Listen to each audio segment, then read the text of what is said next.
after spending 15 years in prison for another break-in. News 6's Catherine Silver has been looking through dozens of records and spoke to the woman who said he broke into her home.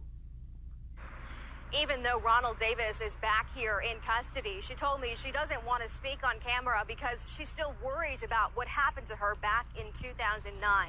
She told me she came home, saw her back door was open, and then found Davis inside of her house. She said he tied her up with the cord from a phone charger and then ransacked her home. He was arrested, sentenced, and then released from prison just last year.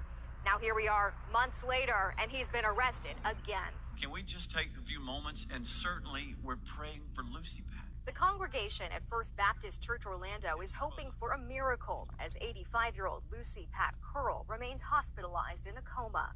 A website where her loved ones are posting updates says there are no changes in her condition. The same site has dozens of comments from a community offering love and prayers. It is such a senseless, violent event that I can't give you an explanation. A senior pastor at the church said Curl's husband, a fellow pastor, was not home Friday when a man came to their door posing as a community service officer and forced his way inside. And when he did, he began to hit her. She fell, and the fall did incredible damage along with the wounds that he gave her directly with his fist.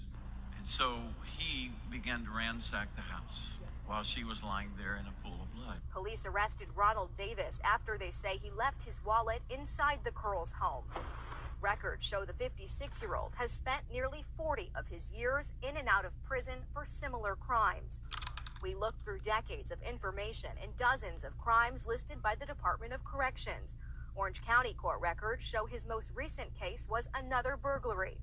This document says prosecutors initially asked for his sentence to be served day for day because the crime happened within 3 years of him being released from another correctional facility. Instead of serving a full sentence without any reduction, Davis signed this plea agreement months later, and it was decided the time served on all counts would run concurrent instead. This is a motion that was just filed by the state attorney's office that mentions those previous crimes and the time he served in prison for them. It asks that he be kept in custody until trial. In Orlando, I'm Catherine Silver, getting results. News 6. Yeah, I got some more details, y'all. It wasn't that crazy. Broke into that woman's home and beat her within inches of her life. And he's been doing this. This nigga been out of jail. He's 56. He's been doing this since he was 16. For the last 40 years, he's been